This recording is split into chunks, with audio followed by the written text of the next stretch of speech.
కూర్చొని గుడ్డ పాల పాల పెట్ట గగనము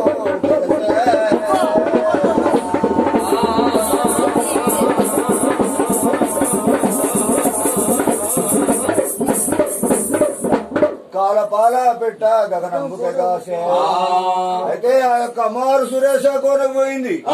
దడిసి జత విడిచిరే కదరి ఒడ్డున పెట్టి 12 గంటల సమయంలో మధ్యాహ్నం మిట్ట మధ్య అలా అమ్మవారు నగ్నంగా స్నానం చేస్తున్నారు.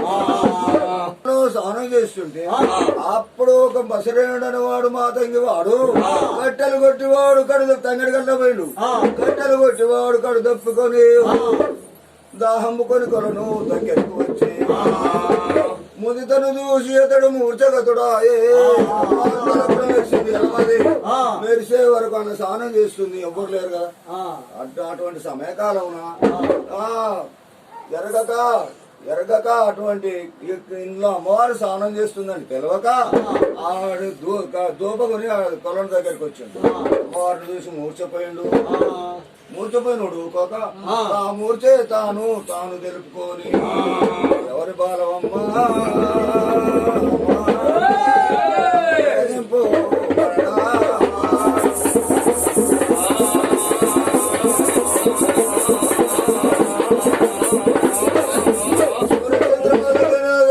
వంక ఉంది గాని నీకు వంక లేదు.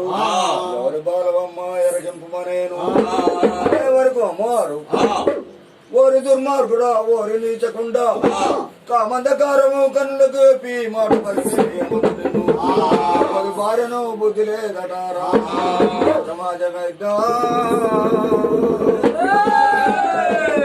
సచిను లేదో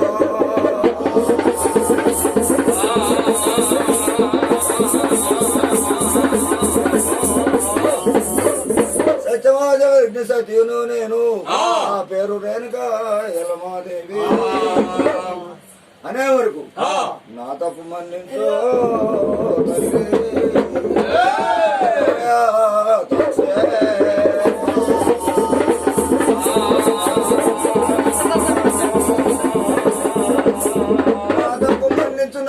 తాక్షి అనే వరకు రే ఊరి దుర్మార్గుడా సభకు పెద్ద సావుడికి పెద్ద 12 కులాల పని సేవకుడా తెల్లారిని ఏంటో సాట్లు సూరుకెత్తాయి.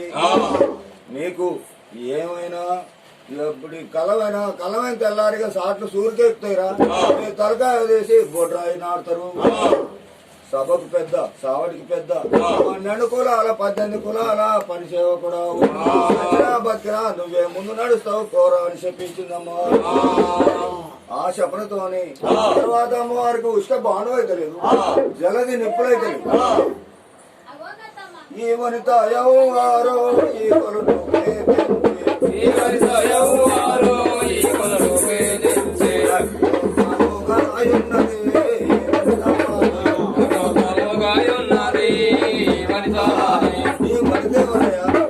నగ్నత్వంగా పరిపాలన స్నానం చేస్తున్నారు. ఈ వనిత యవ్వారో ఈ కొలలోకే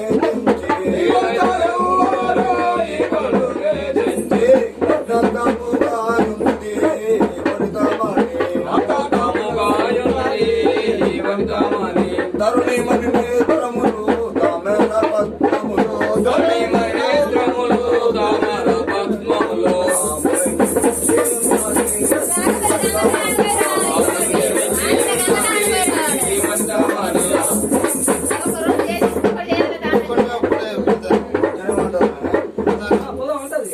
తానం చేసి వద్దాం పైగా తానం చేపించుకొని నువ్వు కూడా డబ్బులు కొట్టాడు 10 వాళ్ళు పట్టుకురా.